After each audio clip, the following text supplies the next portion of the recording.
Welcome to the Project Footballer podcast, where we look to discover if there is a formula to developing a footballer. Today's guest is Isa.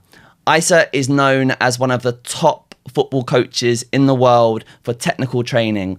Welcome, Isa. Thank you for having me. Pleasure to be here.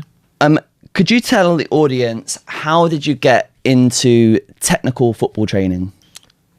I think really it was a story like most other coaches, going from football straight into that. For me, didn't quite make the grade, had a few injuries along the way, and I was playing for Spurs at the time, and then one particular coach, Ricardo Moniz, had a real big influence on me.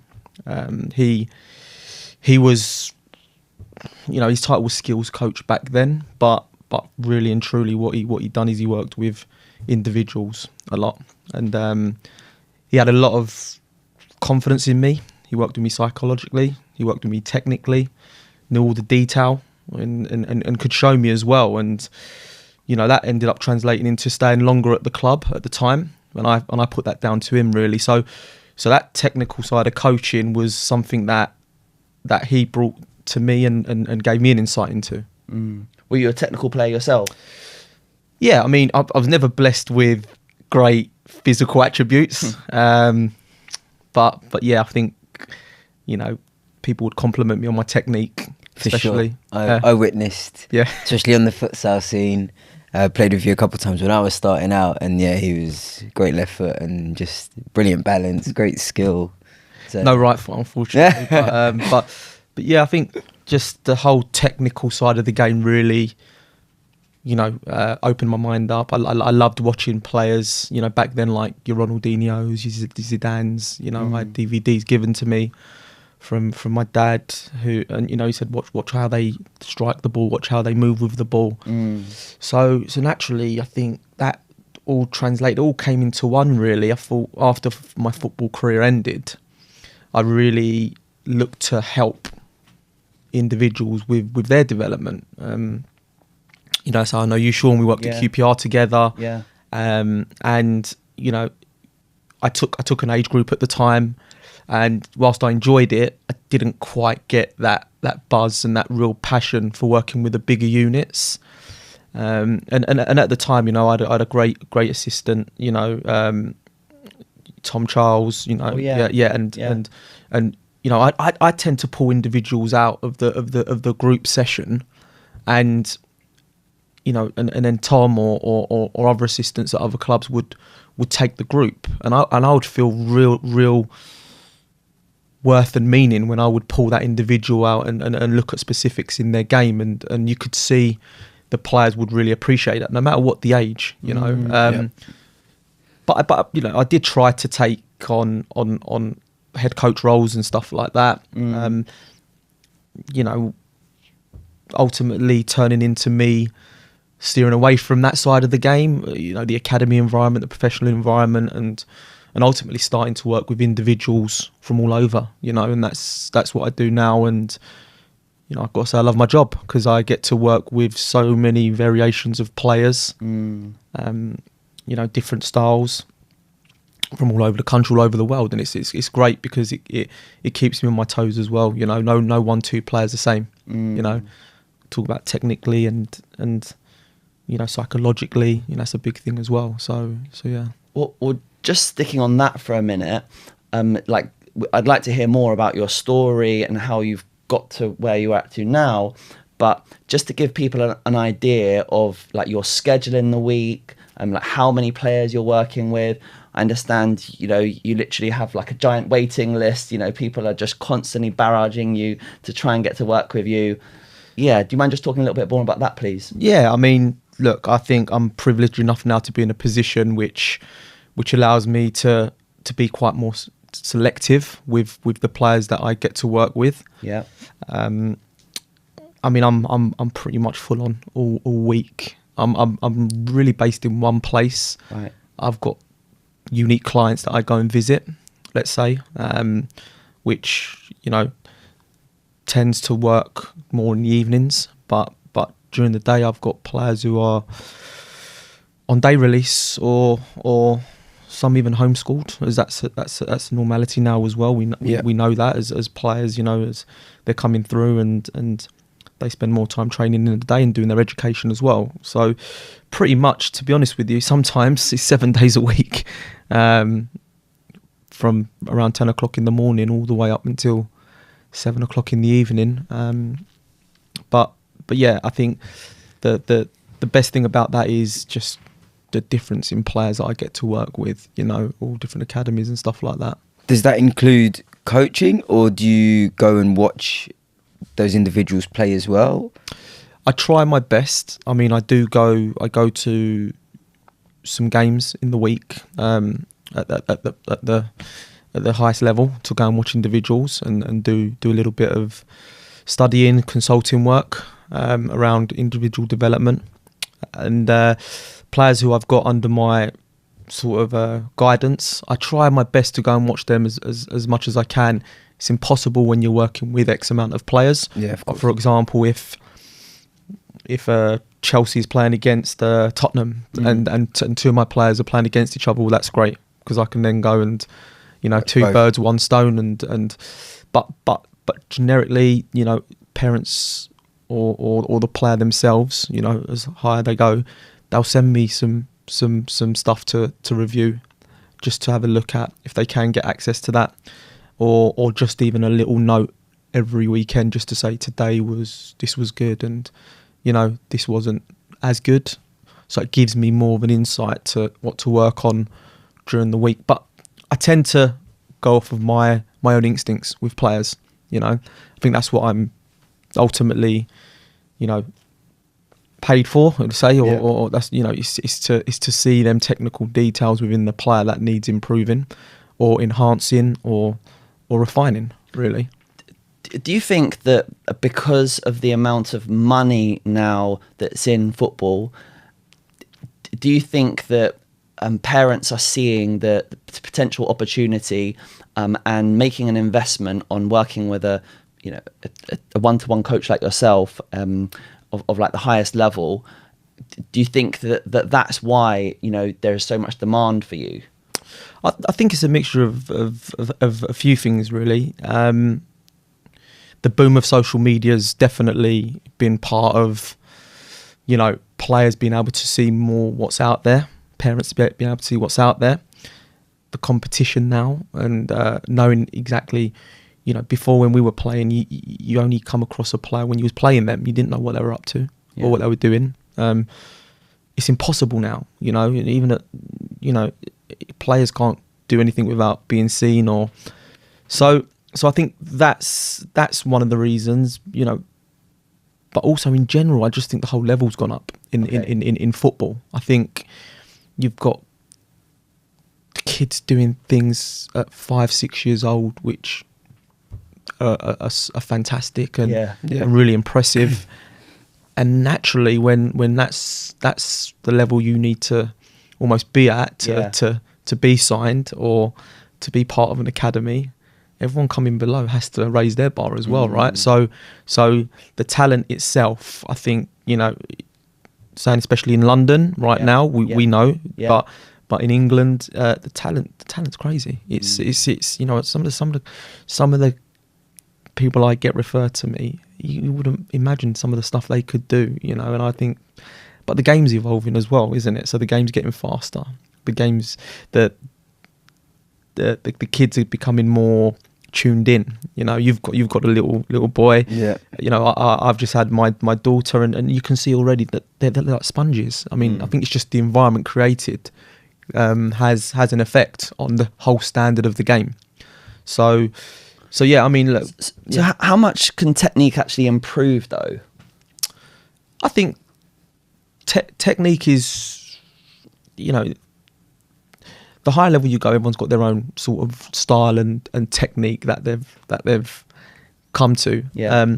At a young age, for sure. If you're getting taught the right ways of how to strike a ball or how to dribble a ball and move a ball, the right efficiency behind it, the understanding of how fluid movements help you in a game, and like I said, not wasting energy, being really efficient.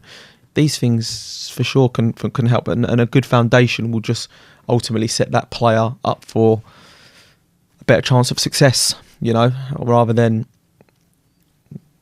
maybe not having that grounding at a younger age, then having to reinforce that when they get to an older age. So definitely, look, at a young age, I think technique is really important. The right elements of how to execute certain actions. That could set you up for a better chance, definitely. We had a big debate last week where we were talking about the kind of like athletic potential that players have, and we kind of like say that would most likely be down to their parents, and then genetics. But like with technique, players can just keep improving. But then on the way here, you were saying, well, some of that also is linked to... Yeah, is it not linked? And I'd like to see what you have to say, where you can maybe teach correct technique and the player can have really good technique, but at the rate, the speed of which they're doing things, does that not link to, the genetics and the athletic potential as well? Yeah, listen, the athletic potential it comes from... I mean, you can enhance athletic potential especially with the things that are out there, right? In the modern day, that can definitely help. But in terms of what you get from genetically from your parents, that's always going to be, that we can't really influence that. Yeah. Now, when you get, it's that debate of, would we rather have a physical potential rather than a technical potential? And how do we bring them two together? So I think there's room for both, for sure. I think some of the players that I've had in the past who are fantastic in regards to physical potential. You can see good athletic movers off the ball. I'm saying, you know, you spend a few months with them, you can really start to really delve into their mechanics. Okay. You know, but then that also comes down to coachability. How coachable are they? I mean, are they a player who's really understanding of the little refinements and details? Are they good visual learners? I spend a lot of my time, you know, showing the player. You know, I'm a really big believer on that. That's one of my strengths as a coach, I would say, because of what I had when I had Ricardo, and Ricardo would really explain it really in a way where I could get it, but also I had that visual demonstration most of the time, and I'd be like, wow. And at the time I was 16, 17, so you know I was a good player. You know, I'm not just any sort of, you know, we were playing at a good level there, and he could execute and show me, and I was really impressed with that. So I could then visually see what he meant, and then he would have this way of really explaining that just moulded the two together. You know, so then we go to the younger age groups and how I try and do that, and how I try and really enlighten their mind and what I'm asking them to do, but to also show them, I think's a big strength. Not everyone's a visual learner, but if you look at the percentages historically, football players, they're visual learners. You know, we need to see before we can do. Yep. You know, which is going back to what I watched with when I used to watch Ronaldinho. You know, a case in example was my dad gave me that DVD and he said, watch it. He said, watch it. And I was watching it, and I inherited the no look. I mean, you played with me, right? And every time people go, what? You doing it on purpose? No, I just, like, I used to watch Ronaldinho religiously. So when I strike a ball, I just don't look at it. And it's just something that is completely and utterly natural now. And it's not to be showy in any way. I can't turn it off. Wow. I actually find it easier not looking at the ball and striking it, which gives me a great disguise when I used to play for a free kick or a penalty. That's about it. But you know, you can't physically play no look all the time because you then end up becoming predictable. But I'm just giving an example of how that visual effect of what Ronaldinho gave me. You just soaked that in from watching a DVD. How old were you when you were watching this DVD? I was about 10. Okay. 10, really early. It was called Ronaldinho and That's Friends. not that early. Like, I'm thinking, like, we're having some of the ideas is like, oh, you put the 1-year-old on the food chair. Oh, you're saying... Yeah, but it's not just you. Like, loads of them are. Yeah. Loads of parents that I know are sort of like trying to sort of subconsciously condition their kids, getting them to watch amazing football and hoping it soaks in.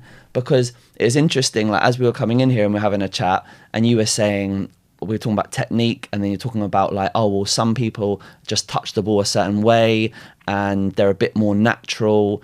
But then where does that come from? Like, is it that in the house when they're sort of like 2 years old, 3 years old, there's all this kind of like culture going, culture, and so then by the time you're working with a kid maybe at 6 or 7 or whatever age, there's all of this stuff that's already like preconditioned for that player by the time they reach you. And sometimes we say, oh, that's natural, but it's not necessarily natural. It's just their start that they've had. I think there's an element of nature to it for sure. Right. I think if you're, there's... What do you mean by like limb movement or ankle mobility? Or I just think there's something within, you can call it God's gift maybe, in what some players are just more natural, and that comes from, whether it comes from the DNA of the parents or just a gift. I've seen boys, many players, in my time doing this, and some things you just cannot teach. Really? And that's the truth. Yeah, you look and there's a beautiful meaning to what the player's doing with the ball, and it's really a true relationship, and that doesn't mean to say that the players who are not going to be football players. Football caters for everything, yeah. And that's the beautiful thing about the game.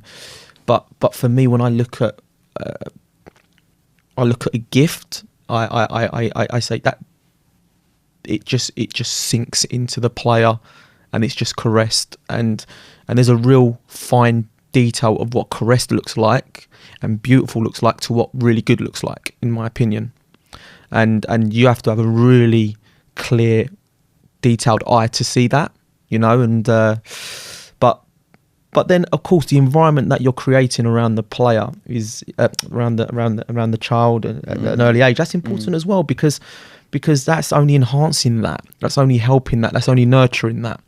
And I say, if your dad's a coach, for example, and you're constantly in your football training gear and you're with a ball all the time, and they see you with players and you bring them to the environment to watch you coach, well, then they're more likely to take them traits on. Where if you're a CEO of a company and you take your child in and they see that your dad or your mum's a boss, then they might have more of them influences and traits upon them, whether it leads into helping them with their football because your dad's CEO. I mean, there's so many different attributes you have to have, right? But I think for sure there is definitely a nature element to that as well. But going back to it, I think there's, we can talk about this whole Messi to Ronaldo whole debate that's been going on for years and years and years. You look at Messi and they're both unbelievable top players in the world. Messi was really natural, you could see that, and that ball belonged with him, and he's maximised that to be affect the game, how he's affected the game and do all these great honours in football. Ronaldo's worked really hard with it. It's unbelievable, still very, very good. I think, like, as you're talking, something's sort of going in my brain where I'm thinking that you're talking there about coaches or like parents who are sort of in the kit, and then their kids are a certain way and touch the ball a certain way, and then that comes into the like nature part of it. Like, if it were like that, then it's almost like that you would never have any parents producing footballers who haven't come from a football background. Because I do with the coaching company with We Make Footballers, we will have like quite a lot of parents that come through, and there's probably a lot of parents listening to this sort of podcast because they're really, really interested in like, oh, you know, we've been really successful in other careers, but we're completely new to football, completely new to academy football. We're coming into this journey, and we want to discover as much as possible, and we want to help our kid. Yeah, you know, is their kid, can it be manufactured? I suppose that's what I'm like really trying to get to the root of. Can technique, if they're in the right, with the great coaches like yourself, working with, like, you know, good coaching companies, can that technique happen? And then later on we say, oh, it was natural, it was God given for them. I think what I take from it is you can, but the ones where they have that relationship, it's almost hard to explain, comes from somewhere else maybe. And I think where you were saying maybe it's the parent, and let's say, you know, you're a good player and the way you control a ball or the way I touch a ball or whatnot, and then your kid, and he's watching you play, he's going to be like, I want to play like my dad, or mum or whatever, because that's, you know, who they look up to. Right. And maybe that's how maybe they pick up on certain techniques and how they touch the ball because they were just watching dad, or in your case, Ronaldinho. I don't know. Yeah, I think, look, like I said, every technique is a really broad word when you think about it. I strike the ball differently to you, and we receive the ball in all different ways. So there's not a specific technique that says, you know, that is the best you can do it. Everyone's got their own style. So like I said, what I tend to look for when I'm looking at, let's say, the elite of the elite, is how they're executing that action, is the purity of the action, the efficiency of the action. Now, if you can supplement that at a young age with the way you break things down and the way you give that information across, and you heavy load them with that information, then they're more likely to have the better technique as they repeat, practice, break down their mechanics. You know, so to answer your question, of course you can create technique. It's for sure. It's just how good is that specific player? How good's the environment created around them to supplement all of that good resource. How receptive they are to how the receptive, information. but the quality of the information, right? That's what's really important. And you know, there's so many good coaches out there. There's so many good coaches, but there's also a lot of not so great coaches, and that's the truth. Yeah. And when I'm in a really privileged position where, you know, I get a lot of referrals, I get a lot of recommendations. You know, so people who I trust, like yourself, Sean, who's done it before, will come to me and say, look, this player has really got what he's already at that level, just needs that little bit more, you know. So I'm lucky in that sense. I wasn't so lucky before when I was building up my business, and I would take boys that maybe had the wrong grounding, you know, and but it's not fixable, but it just exhausts your time because you're really then chipping away at the mechanics of the technique, the mechanics of the movement, and it's almost like, how can you do that as they get older? That becomes near on impossible. And that's, you know, really interesting because like there's one player that, I mean, I've referred like quite a few to you because you know, I respect you so much, and I know that players that I do pass to you will be in the best care. And it also helps me with my role at Chelsea as well, because, you know, with this one player that I'm thinking of, and we won't necessarily say the name, but I saw the player playing against your team, Marcelo. He would have been under 7 at that point. Under 7. Right. So saw this boy under 7, probably in the winter of under 7. So, and that makes a difference. So probably November time, I think I saw him. Just so raw, like, was even struggling. You know, his mum will agree. You know, of course, his mum would say that he'd been exposed to rugby only, and the family hadn't got any football background, so they hadn't put any sort of like technical practice hours in. So he's then playing in this environment, but an unbelievable athlete. Like, myself was there, you were there was an Arsenal scout at the game, and we're all looking and we're saying, wow, you know, this kid, look at the way he's running, look at the way he's moving, getting across the pitch. Like, that is something that it's not teachable, like what he's got. So then we're saying, all right, I put him into the Chelsea environment at that point, and some of the coaches on the first night were like, Sean, what have you done? Like, why, Sean, you're a good scout, but why is this player here? And I'm saying, but I've seen in the past players like this have been in the right environment with the right coaches, and then the technique catches up, and then you've then got the best of an amazing athlete and this great technique. But unfortunately, he didn't quite get there in the time, ran out of time with Chelsea. And then, but the mum, she's like very, very determined. And, she spoke to myself, you, and said, what can we do? And then that was where passed the details on to you, Isa. And can you just talk a little bit about, what you've seen with this player? Yeah, I've obviously know the player you're referring to. And there's definitely been a light bulb moment there, but that's when I mean the light bulb moment. It's not come by chance. It's come through a lot of hard work. And just breaking that down, when you say hard work, how many hours and what hours? Look at the younger age group. It's they tend to be more sponge-like anyway. Especially that particular player, one of the brightest kids you'll ever meet. So academically, and very smart, very smart. Really, some of the and you meet a player for a few minutes, and you really gauge straight away. A good coach will really understand straight away what they've got in front of them in terms of men. Sorry, and if they're bright academically, does that always transfer over into football IQ? That's a good question. I think football IQ is something that you need to spend hours on. I don't think it automatically comes. What does come is the ability to improve, basically. So when someone's just a little bit brighter, a little bit more clued on, really engaging with what you're saying and how you're showing things, I think the likelihood of them developing a lot quicker is much more, normal, let's say. Whereas I've had players and you see that they've got this little bit of genius in them, but it just takes a lot of time to get them more consistent, because maybe they're not as switched on in that instance, but they've got something about them. So you've got this whole brightness, really, the what you'd call a model child who listens and got physical attributes, like you said. And then you've got that technical corner, which needs a lot of work.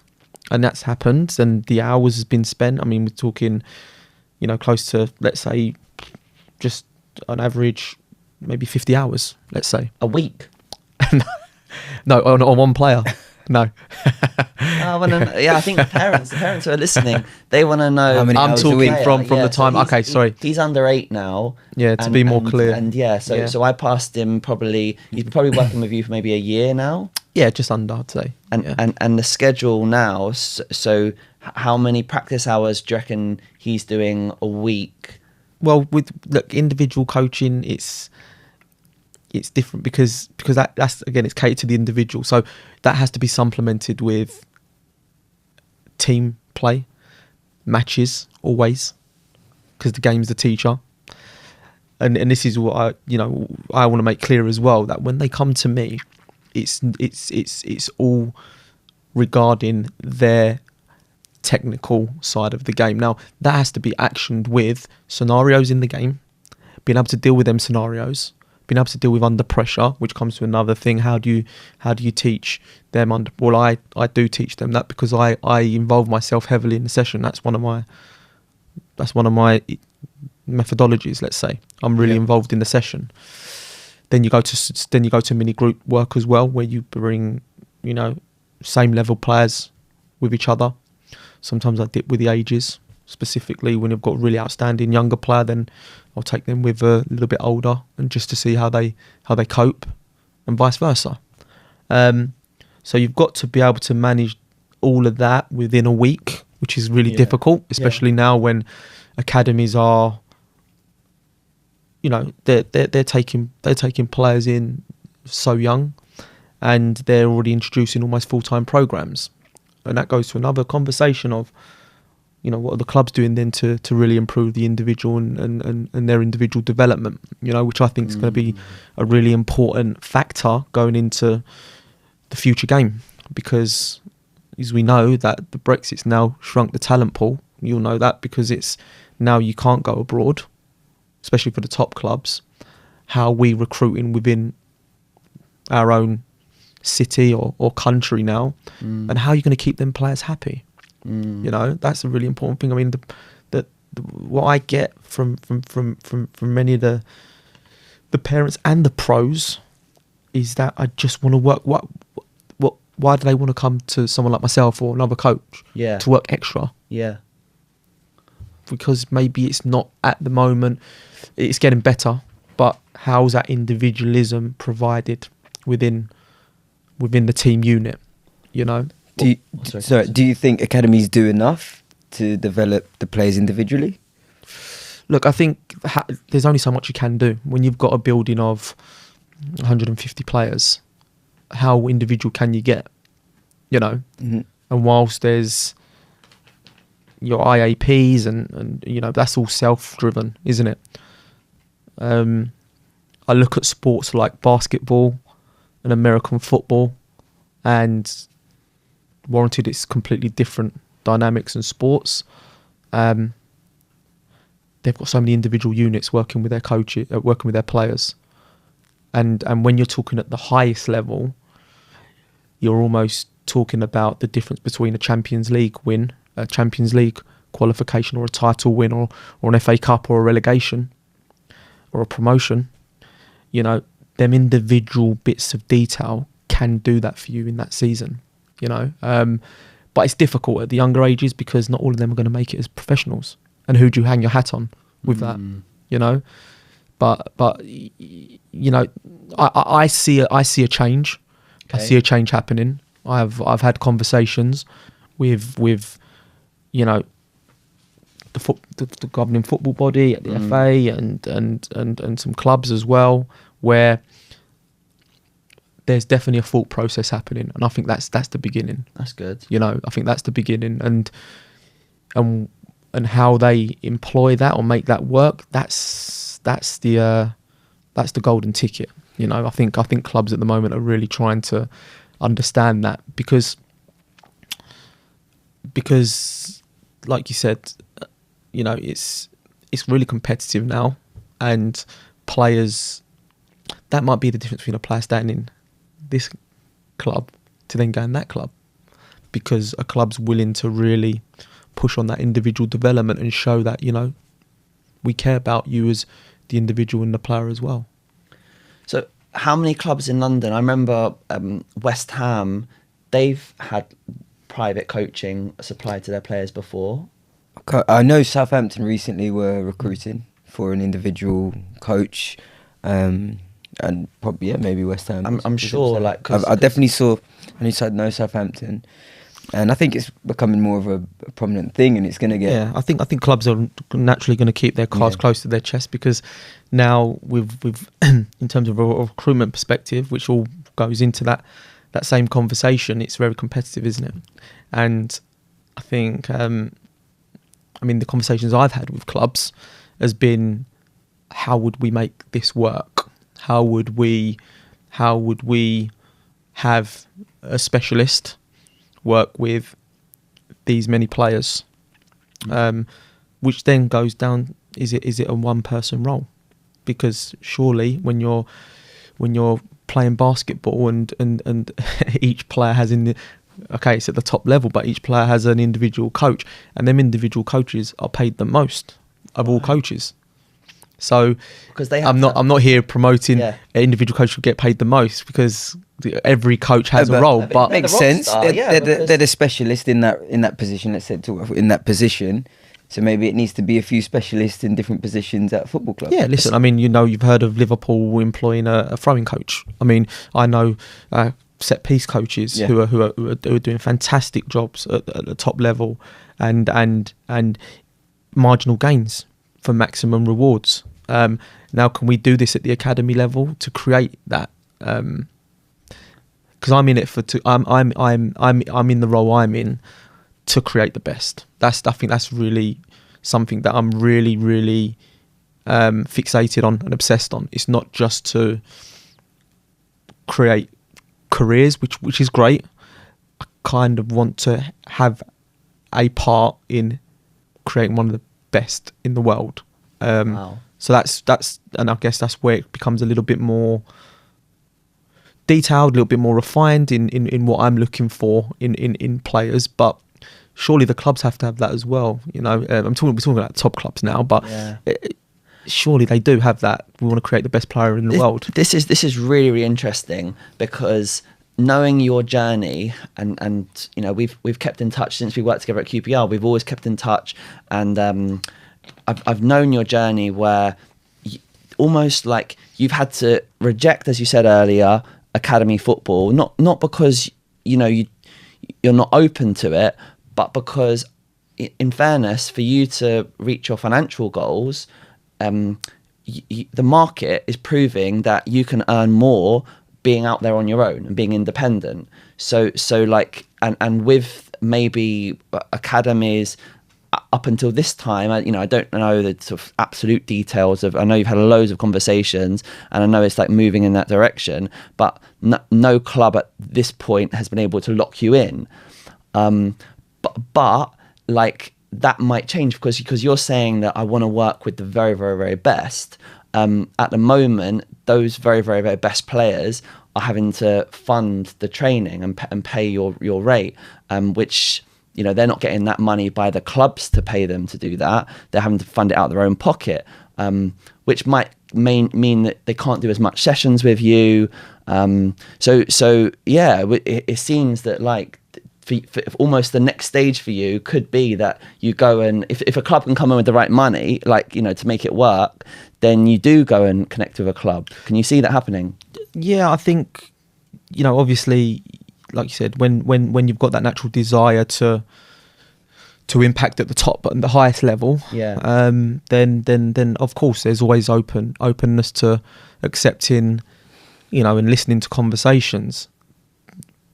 But having said that, it's whether it's financially viable enough, because that wasn't the sole reason I back then, I took a role at QPR, a role at Crystal Palace, and I went back to QPR, and I had these open conversations about my particular passion and where I see it going for me and my pathway, and maybe it wasn't the time. I was still early on in my coaching career as well, and whilst I might have felt that way, was my skill set what it is today? Will it be what it is in 5 years' time? Of course not, because we're always looking to develop as coaches. But I do feel like football's coming around now in that way, because it has to move and evolve. Yeah. And the clubs that will do that will be the best at creating even better players, because some of the clubs have got unbelievable track records, and they've got great recipes for success. Yeah. They're bringing through. It's there's no better time, in my opinion, to be a young English player, because of the talent that's coming through, and then the younger generation looking up to that talent, and then you've got that really good sort of cycle of that's the standard we need to be, and then the standard raises. So what why would clubs then go, well, we're already doing this, we're already creating let's use Reece James or Saka, Smith Rowe, and Hudson-Odoi and Fodens, and they're all coming through, which is great. But I think the key is not to stand still. No. And I think that's what I try to. I'm not coming up with ridiculous training methods all the time. It's not that. It's just we have to continue to move and develop and treat that individual like he's playing not for the player he is now, but for the player his potential is. And I think that's something that I'm really key on as well. You can look at the sort of the business economics of it, of a return on investment, because when you've got a group, let's say you've got a group of 16 to 20 players in the age group, obviously not every one of those is going to go on to be a footballer, but like, what is the yearly spend to bring that group through, on the amount of team coaches you have, the food that you're providing, kit that you're providing, etc., etc.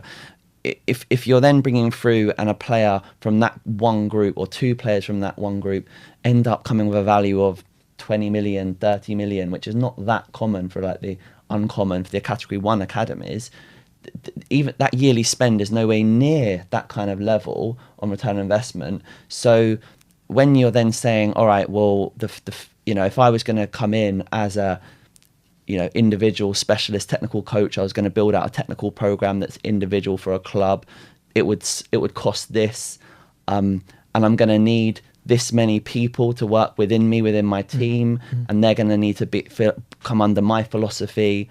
It's completely justifiable, definitely for the top category 1 clubs. Yeah, then you have then you have the just not the argument, but then the option of, do you invest in someone to educate your coaches, and you're already in your internal coaches. Does that fit with the philosophy at the club? Is that particular person who's going into that role, is he good at working with other coaches to incorporate that type of methodology, what you're doing with all through the age groups, to have that identity? But we've all had coaching roles, and we understand. And I'll go back to what I said. I mean, when I was a head coach, I didn't have the time to pull out them individuals as much as I wanted, because I had a responsibility to work with the units and develop the team and all that stuff. And I can only ask, so I know some coaches who coach at top academies and even the pros, and they just haven't got time. They haven't got time to really do that. So I know from parents who are at top academies in the country, and I'll speak to them on a phone on a Sunday evening where they might be like super frustrated, and they're just like, this coaching is one size fits all. And my boy is top in the group, and they're not necessarily being catered for. Like it's like they're being left to get on with what they need to get on with, but then the other ones. And then it comes back to what you've said earlier, where you're not necessarily looking to just produce footballers, you're looking to produce Champions League winners, World Cup winners. Yes, it's like you said, it's everyone's specific in what they want.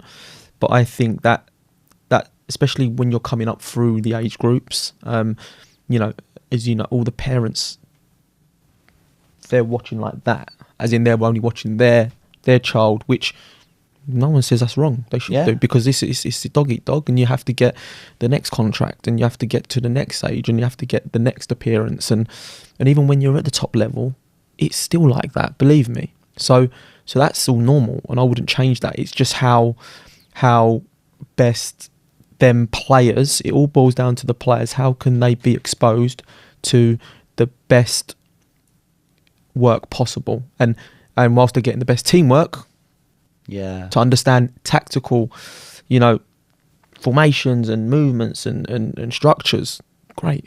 Same should be treated for the individual. And that's kind of why at that time, going back to what I was saying with the QPR and the Palace and the QPR, I kind of did turn my back on it, because I was almost like, football's not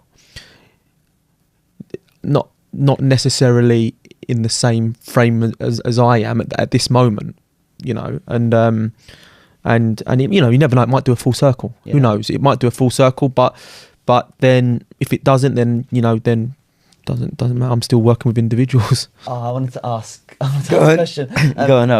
Do you think if you went into a club and a club that's set in their ways, sorry.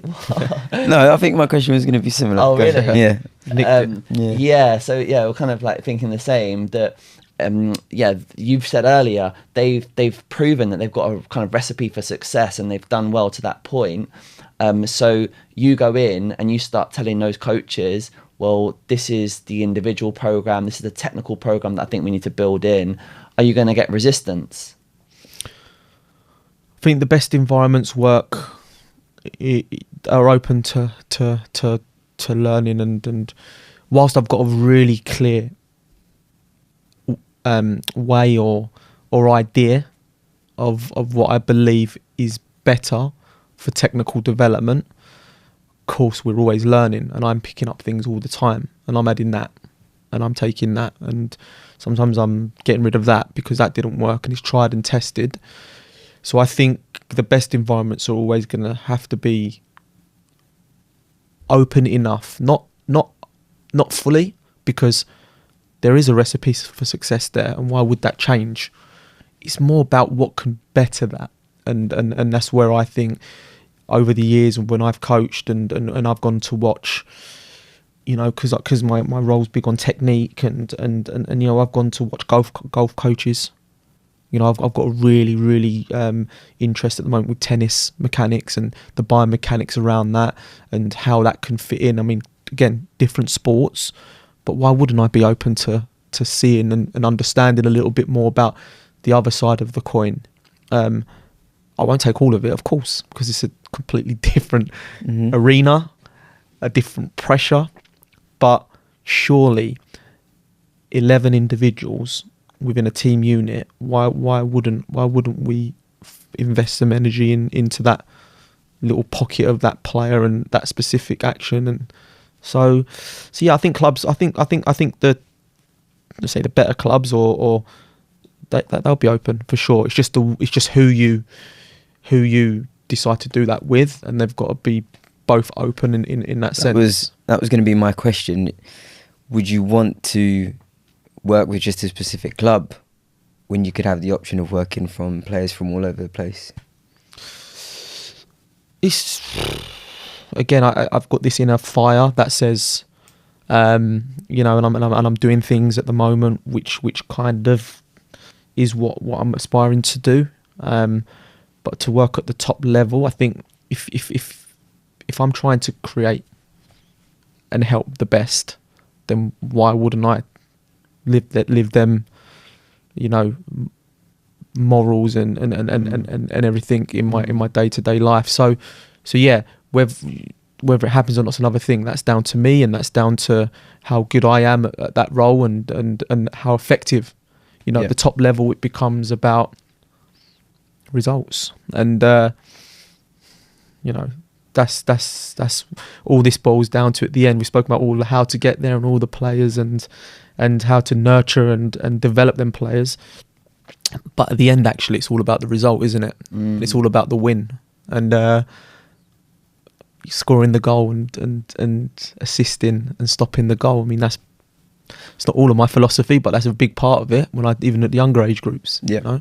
You said earlier that you've had meetings with the FA, and we've talked before about like the way that the coaching badges and qualifications are created at the moment.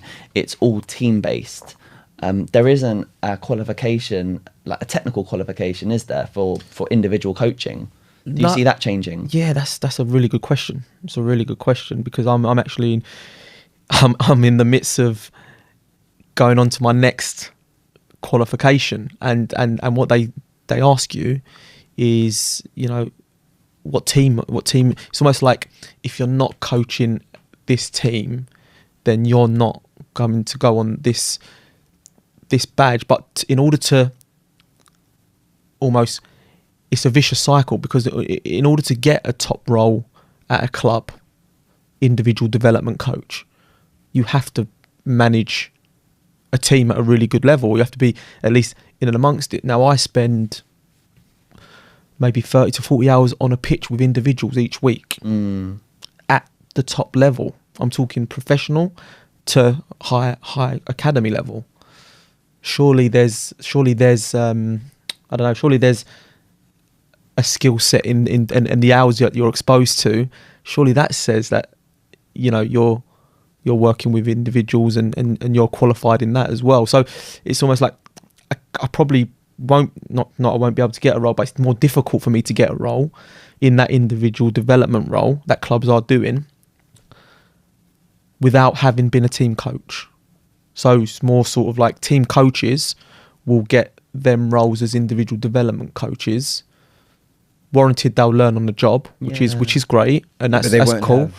But they would, maybe they would for 120 hours a week sometimes. I think I can see from almost both, not from both sides, because it's like the people who've got the team qualifications, and have they got some ability to develop the individual? It's like, they're being looked at in high regard.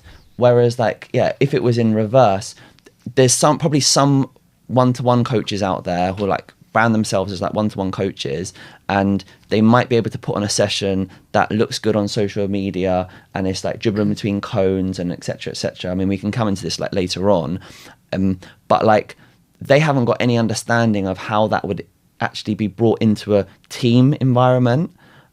So I think like for an amazing top level individual coach, you still have to have an understanding of how it fits into the team. Of course. Listen, like I said, I'll go back to, at the end of the day, it all translates to building the most effective players, because at the end it's going to be, how do you translate that into a game scenario? You can't just be a good trainer and then expect to, and then struggle in a game. There's a crossover, isn't there? It's all for the game. So that's something which I think about a lot in regards to how do I, because you hear things and some parents and players get discouraged to work individually, and it's crazy, because you hear stories about the top level players, Ronaldo's, Lampard's, Jamie Redknapp, like you hear all these stories about them doing stuff individually, when just to work on their game.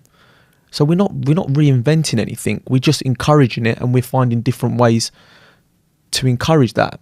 But the argument goes, no, you shouldn't do that, because you're doing all of that on your own. How are you going to do that into the game? Well, that's wrong, because it's the quality of the work you're doing to then implement that into your game scenario. And how do you understand how to do that in the game scenario? That's the challenge, right? Which is why I said it's got supplement. You've got to some parents say to me, we should be with you like 5-6 times a week sometimes. And yeah, I mean, but that's on top of maybe come to me in the day and go. But listen, what I'll say to that is, obviously there's only X amount of hours in the week. As long as it's supplemented with your game and your team training, you can even go out in the garden and work all you want. That's the message we've always. That's how I grew up working. When my dad said to me, "There's the ball," he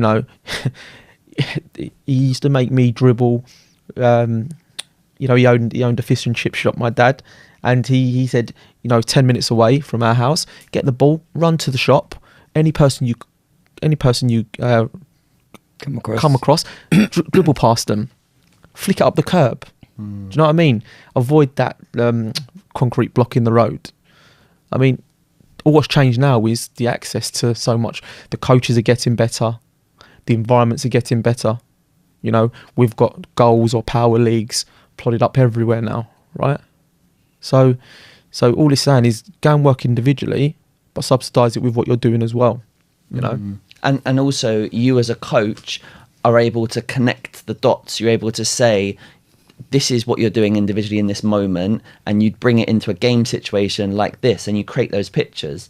That's what the impression I've got from your coaching style. Yeah, I mean, one of the things I'm big on, and my way, it's my way, and I go by that. I like to have the pitch look as normal as it can, as in, when I mean normal, 2 goals and the ball, and that doesn't mean to say working on coned work or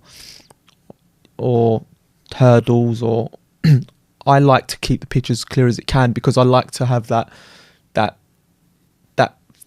transition between this is what it looks like to this is what it is on the pitch. Now, there will be players there.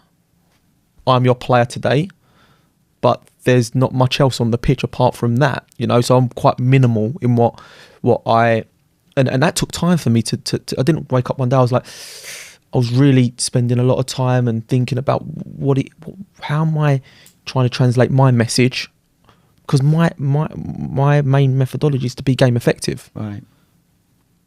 How do we do that? Well, we build a base of efficiency through technical development, and how that then goes on to, isolated work, and then opposed work. But then I just thought, why am I, from what I'm trying to promote, because it's my methodology against your methodology, and that's what football is, isn't it? It's I'm Pep Guardiola and I'm going against Thomas Tuchel, and that's what it is, isn't it? It's sort of like that's the beauty about football. There isn't one. There's ways and there's better ways, but I guess my methodology is a bit more like that. It's more now. It's quite not empty, but it's very clean. There's no cones out there. It's just me and the player or players, and then it's the ball, and everything else is that detail of how I can translate that. How can I get them to believe me? With my messaging and with what I can show and and that's it. And I think that's what enlightens the players. I've seen in some of your videos that you do have ladders occasionally. So what's your kind of thoughts on that, on use of ladders? That's more of a warm-up type. I mean, I would use that for just a pre-activation, just to get their feet moving. Okay. And then just to get, for example, like if I'm really working on something like their foot patterns and how to receive, then they might be working on a certain type of movement through the ladder. I might play the ball in early, and it will just get them to readjust their feet, whilst thinking about something else. So, yep. I mean, I'll use that occasionally just to... Well, depending on the individual as well. Yeah, depending on the individual, more as an activation type start of the session, I would say. I'd use that. But then you could say, look, if and I'm not in that position no more, because most of the players, if not all the players, come to me, they're already at a level of being able to move, So I won't, if they're a player that maybe isn't moving correctly or can move better, then obviously you'd spend a little bit of time working on that as well. The player that we talked about earlier today, did you do much ladder work with him? Yeah. Did you? Yeah, that is a player who has come in who, again, I think just very young anyway. When you talk about the younger age groups, of course you have to have, they're not going to be good movers straight away. Yeah, give them the fundamentals and whatnot. Yeah, you can have a responsibility in that. I'm just saying, sort of, I guess the position I'm in now is they're all mostly really good players already. Okay. I'm not. They're all very, very good players, and they're just coming to gain the difference now and that little bit more, which is what I guess I really pride myself in trying to achieve with that player. But I'm lucky in that sense because that's come through a long time of work, I wanted to ask, with a parent who's choosing a private coach or individual technical coach, what would you advise they look for? Because obviously your diary's completely full. Then they can't all have you. Listen, there's. I think I'd advise parents to do their due diligence. I think it depends on what your agenda is as a parent. I mean, if it's a case of really wanting to kick on and push on and get signed, or even they are signed and they need to be the best in the age group or in the top 3 or the best in the country, they have to do their due diligence. There's so many coaches out there now, especially I think lockdown has made it just, the market's gone like that because everyone, rightfully so, everyone's got to make a living. And sometimes it's probably better to coach, for a coach where I might as well coach one player rather than 15 players, and maybe whatever I charge, but then I don't have to deal. So, and it's not to say they're bad or it's wrong, but the first thing I ask... There are bad coaches out there, though. There are. Yeah, but we've all seen it. Yeah, but then, like I said, I think it's... I've got a bit of a bugbear when I do follow up on inquiries, because something... And this is sometimes even top academy players, parents, and I say, do you know my work? And it's not in a bad way. I just say, have you seen my work? Have you spoke to anyone? And they go, no. And I'm like, okay, that maybe it maybe they're busy, but for me, if I'm looking for my daughter or your son, I'm doing my due diligence. I know exactly who I want. I know exactly their skill set. I know exactly who they've worked with. And okay, warranted, my Instagram, there's not much on there at all these days, but there are some stuff. There's some pictures on there just to give you an insight of who I've worked with and stuff like that. So that would be a good first step for me to go, okay, because if you're coming to me, for example, me as a coach, then I will take that pressure to move your kid to the next level. That's what I take, and that's why I do what I do and whatever. Some coaches, maybe it won't be that. Some coaches will just go, I can improve their athletic development. I can improve their, I don't know, their 1v1 actions, or, I do group sessions, mini group sessions. I think everyone's got to have their unique selling point, So it's down to the parent, really, to answer your question. It's more what's their prerogative on it. I think like some of our parents though are just so new to football. They can kind of get duped. Like they'll sort of go on an Instagram and it might look all right, but they don't actually know what they're looking for. They don't know what good or bad looks like. I sometimes say that they have to, they'll do a cycle. I know what you guys do is in terms of grassroots football, it's one of the best. And you'd have had lots of players go. You'd have heard the stories of, they've been here, okay, and then we've come to you, because they've actually gone round and they've had to do the rounds. They've had to, it's not kiss the frogs to get the prince or something like that. They have to almost do their rounds to find where they actually need to be. Some parents have to have that, go out and do that experience. Without that experience, you kind of don't know how lucky you are to come into We Make Footballers. So, they should. So, like looking at the Instagram and trying to get an impression from what the coach is like. Let's say for an individual coach, have they worked with some players who've gone on and had success? Is there some success stories there? Have they got some good testimonials? I think that's probably that always helps. Parents that have worked with the coach. But how would they do that? Like they've just gone on the internet, they found this like personal trainer, and then they're like, oh, I don't know anyone that they've worked with. They can't just get their phone number. They can't do that. I suppose what I'm looking to, if the mum, and let's just pretend like the mum is a single mum, doesn't know anything about football, and she's watching a session, and for her, she's like, well, my kid's running around and he looks active, and the coach is really friendly and enthusiastic, and he's running up these hills, and I suppose that's quite good. But we know that the wrong technical information can actually do more harm than good. You're setting in a really bad habit for that kid for the future that other good coaches then have to undo, which takes a load of work. So I'm trying to help parents to be able to get the kind of like warning signs early on that, avoid this person, or this is what best practice is. This is what great looks like. Yeah, the educational point of it's really important, because like you said, everyone's in different scenarios, different situations. It might be a single parent who just hasn't got the time to understand, but their child might be told, look, your child's got a talent, and you need to.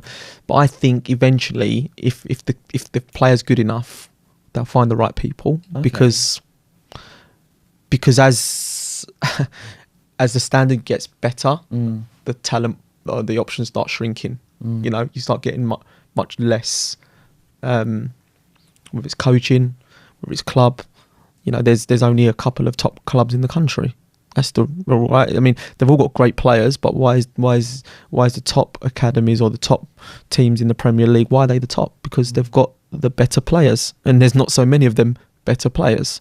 So eventually, if they're that good, they will find their way. I mean, you won't have a kid on a Sunday who hasn't been exposed to any professional football play and keep scoring 10 goals in a game. You know the scout's going to be there soon. Yeah, come on, like you do it yourself day to day, but you got your ears on the ground, so it's not like they can not hide, but they won't be unnoticed for too long. So eventually that's where they will start going through, and they'll get introduced to a Sean or a Marcelo and come over to this club, and then naturally, now you're in a good place. If you're really shining, then you'll go to a Chelsea or another club, and then you've got all the people around you, haven't you? So, but the educational side of it's really important. when you guys played futsal together, Yeah. what You was played as well one game, didn't you? Yeah, I did play in that game. Yeah, didn't I? Rob's team. Yeah, Yeah. Rob Ursel. Yeah. So what? So how long did you play together, Marcelo? Rob made the team, and then I think he was trying to get into Good old Rob. Yeah, good old Rob. He's trying to get into the FA Cup at the time. I think it's MDU. And there was a qualifying tournament and whatnot. So I think we played in that tournament, and then I don't think we made it in the end. So it kind of stopped there, and then bits. Yeah, just through little bits of games with Rob at futsal and whatnot. Yeah, listen, futsal. Obviously, when I was at QPR, then Crystal Palace, and then back at QPR, futsal was quite new, and the clubs were like, wow, what's this new type of educational tool, which is great for football, and having played with, because after I stopped playing football, I took the semi-professional path for a bit, and at the time Steve Gallen from QPR was the England assistant manager and at futsal. Oh yeah. And he called me over and said, "You'll be great at this." He goes, "Just come and you'll be absolutely like I know you'll be good at this because of just coached me for years, Steve." And he was my boss at QPR, so I was like, "Okay, I'll go." And yeah, I played for a team the week before, just randomly. I was like, I need to know what this futsal is, as in like I've done my research, but I need to play it. Played for a normal local team, and Steve called me and goes, "Yeah, do you want to come to Lilleshall for a camp, England camp?" I was like, "England camp? Like I've not even played this game properly." And I went and I had a really good time. It was really like just on the ball loads, as you know, really tight, lots of quick transitions, movements, unorthodox type of techniques. And then I got the call to go to play for England. And my first game, I never forget it. I was like really like got the letter and everything, and they called me and they were like, "Yeah, you got to come to a tournament, and we're going to play against France and Holland in France." So I was like, "Cool, like this is all good. Like this is fun."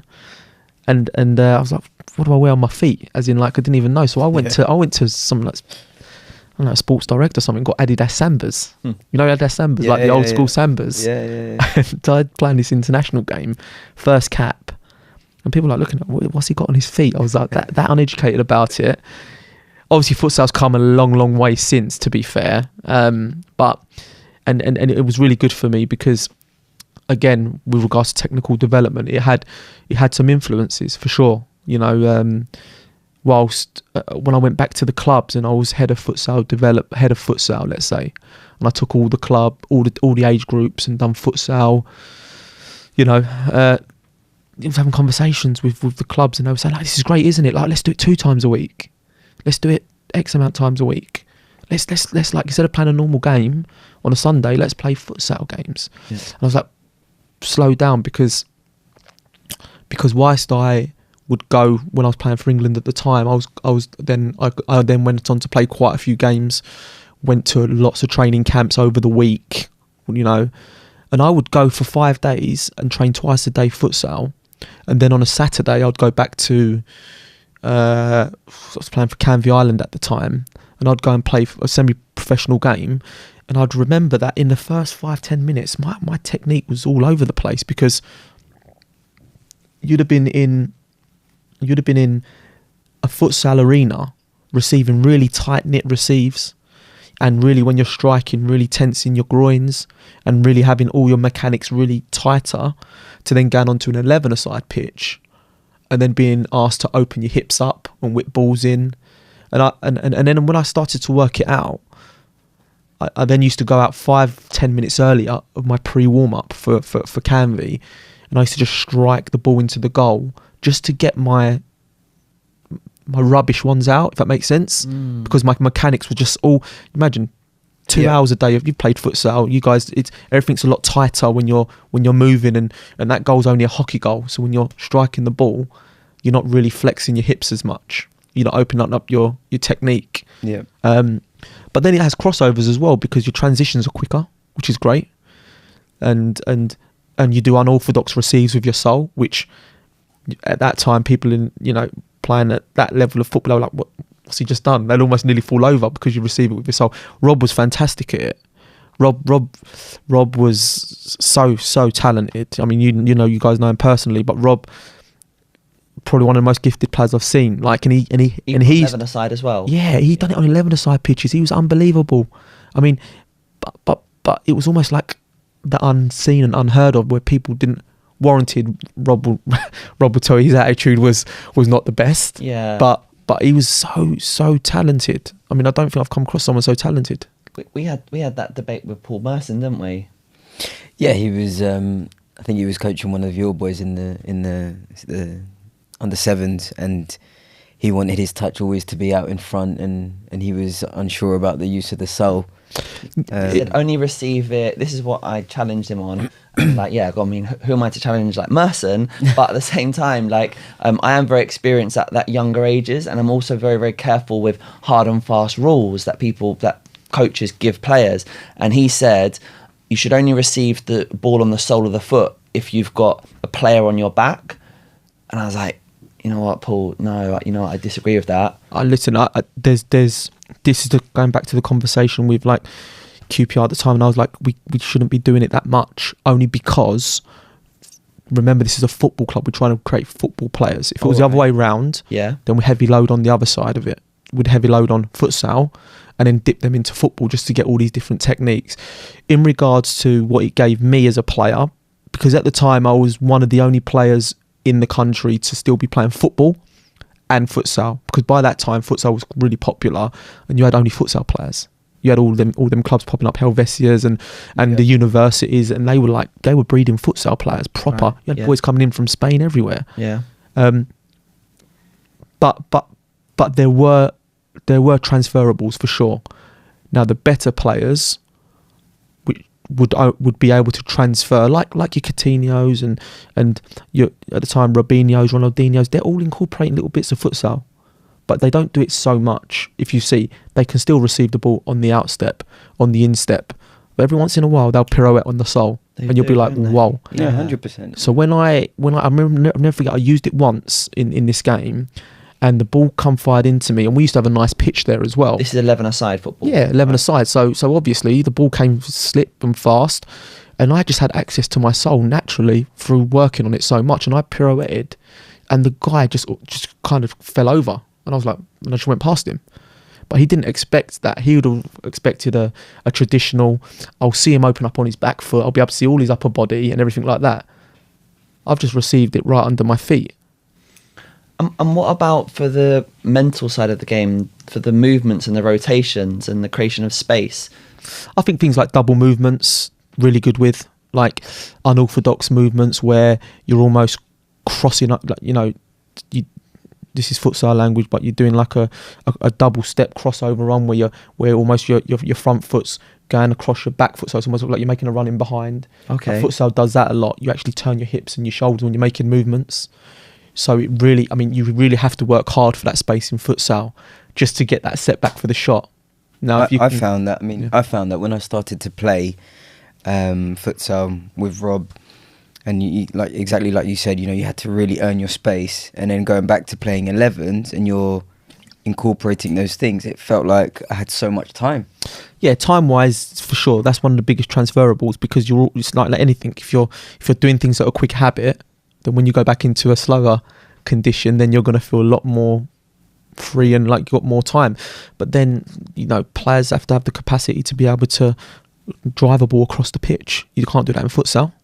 I mean, you can do clever little bits of movement in the zone 14 where you can like find reverse passes and little scoops where really, you know where you can really start to combine in when you start to really put areas on the pitch. But then again, there's for me there was a lot of, I think it's not the negatives, but they outweighed the transferables at the young age.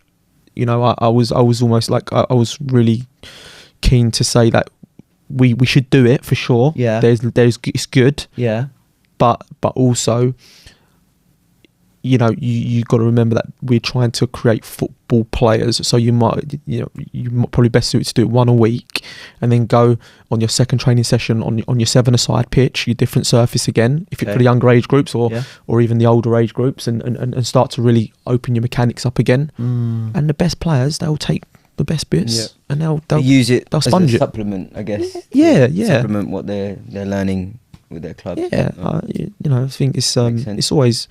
I think with anything, you should be able to find positives from that, and but what was hell of a game to play. So let's say, and this is not inconceivable, let's say that the future, you're the head of the academy at a super Cat 1 club. How much futsal are you playing in the program each month? And at what ages? Month-wise,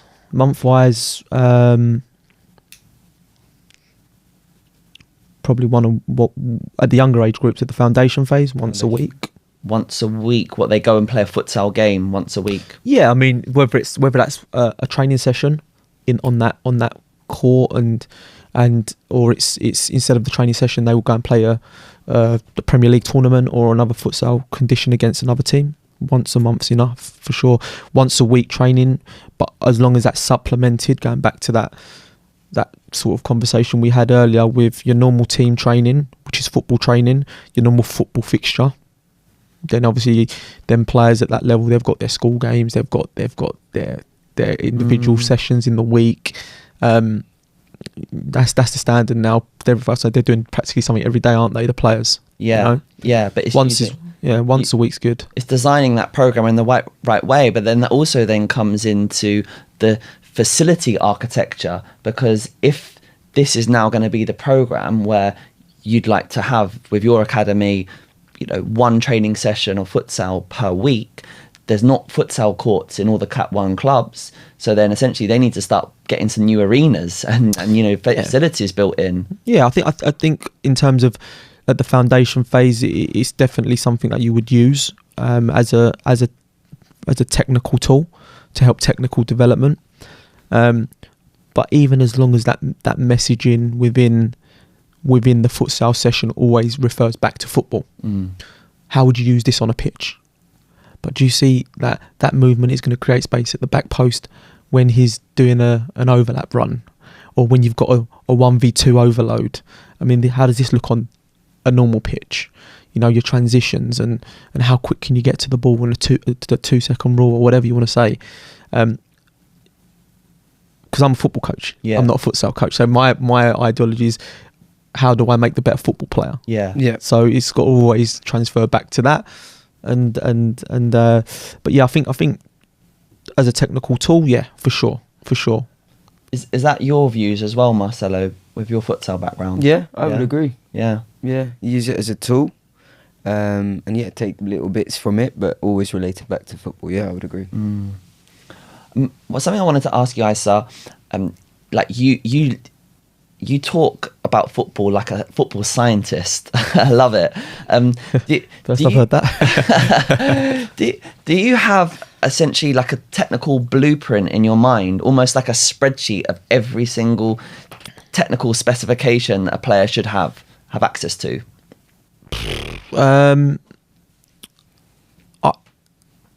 There's always things you see new, and that excites me in terms of what players do, and then I go, oof, and if I look at something live or in an action replay, my mind does go through the mechanics of it. I don't know why. I think that's from my upbringing from Ricardo. I think that's had a massive effect on me, and I've got so much on stored away on my laptop in regards to certain zones and what actions work better in them zones to be more game effective, and all these libraries of players doing certain actions.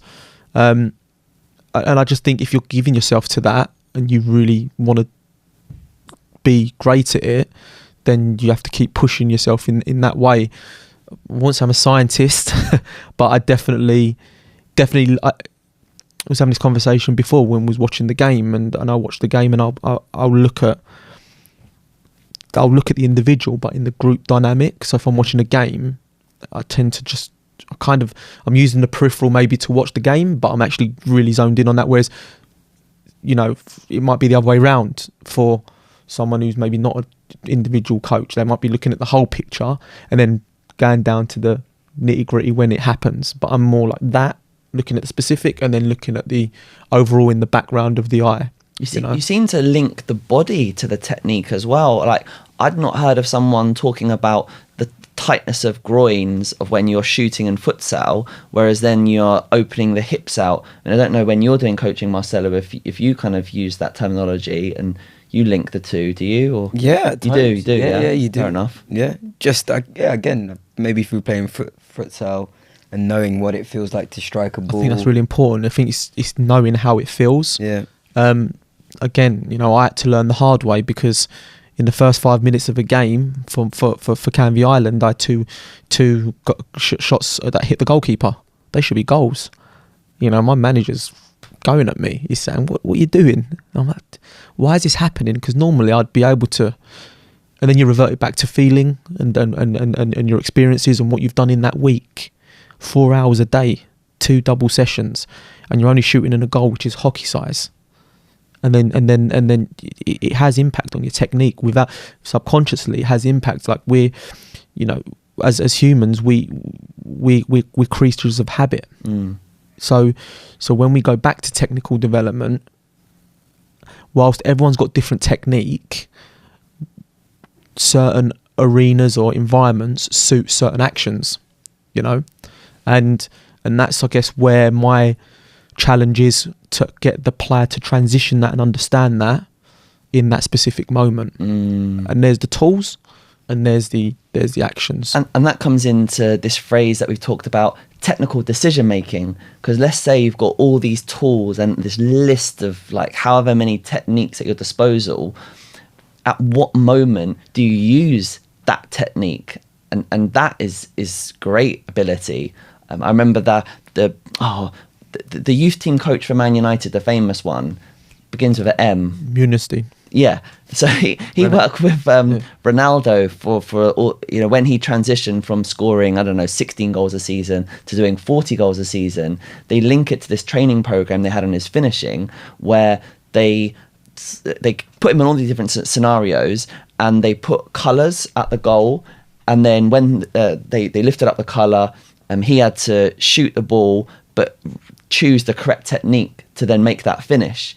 And like suddenly then he's then being able to make split second decisions of having this choice of all the different techniques and then choosing it in the right moment. And that's such an ability, isn't it? Yeah, I revert it back to, not that I play, when you see like the Call of Duty game. Yeah. And I've watched my brother play it, and I'm like, it's impressive with the way they select the gun for the certain bit.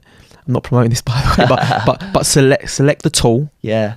For the action, yeah. And they do it so quickly in that scenario, and I was like, that's got to apply. Like that has got to apply. I used Fortnite before. Yeah, but you see it, but the skill itself, the best players will be able to make that decision in a split. Yeah. I said it earlier, but we said about going into that condition of, you've got the state of pressure that you're under, the physical strain your body's under, the state of the game, the pressure you're under in that scenario. You might even have weather conditions to deal with.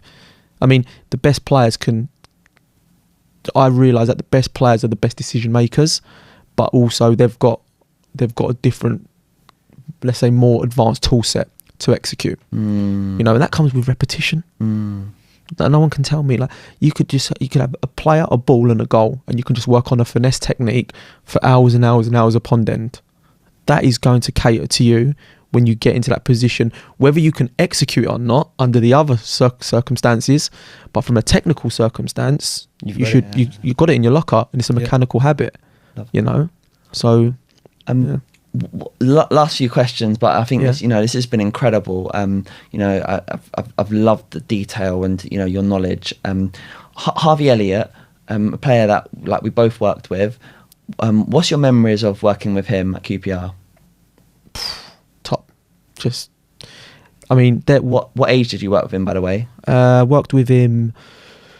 He was in my first age group, funny enough, at under 9. Didn't have him for so long at the time, but because because he was that advanced that he already moved up in an age group.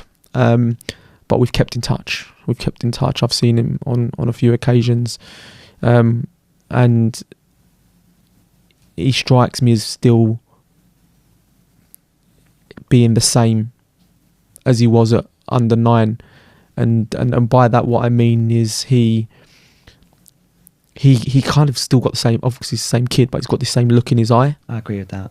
And you never felt so much confidence coming from an under 9 to then seeing him in his older age groups and seeing him, you know, more recently, and just feeling that he's so secure in himself, of his ability. Obviously he could back it with his ability, but what has really left a stamp on me is his confidence in himself. You know, I think that's always been there. There was a story that he was playing. He was called up to the first team, and he never quite got on the pitch at the time, and it was against a top team. And we met and we had a chat afterwards, and he said, "I should have been playing." Is this for Liverpool? Not for Liverpool, no. Right. But right, okay. But what I will say is that it was against a top team. Yeah. He should have been playing. Well, his process was, I should have been on that pitch. Anyone else at the age he was would have been so happy to been at that stadium, to been with that team. Yeah. And he looked and he went, I should have been playing. And he had a face of thunder, and he was like, I should have been playing. You know, and it just took me back. I was like, that's why you are top level. That's something that you can't teach that. You know, we spoke about that before in terms of the environment you create, and that's something that is gift. That's in him with what is. I mean, we know the family really well. They're like the most lovely family. The dad is incredible. Like with like that upbringing, is that not what helps something like that with that confidence that gives him what he's got? For sure. But you know, we know the family. Whilst there's been so much work and energy put into that, yeah. There's got to be something that comes from that child at that time. Yeah. To have that, you know, the parents, they can't strike us as being like every single, like from 3 years old. That wasn't the case. No, that was just talent as well, God gift, and hard work with it. So if you get them two as a mix, it's dangerous, isn't it? Because you've already got basically everything you need. You know, no, phenomenal player, and you know there's no doubt that he'll be one of the best. You know, and I'll say that, and that's what I think. But I've been lucky enough to work with him, and you know, come back from his injury now, and that will be, I think, the mindset. You know, I think. Pep Linders said something recently that he said, I don't know if you saw it, but he said he come back from his first training session, and some players just break through the door. You know, some players walk through the door, and some players just crash through the door, and that typifies him. As in, love that. He's fearless. You know, he will go and he will do it. Good luck to him. No, brilliant. Thank you so much. What great insight. Yeah, incredible. Isa, you know, I know you get asked for these sorts of interviews a lot.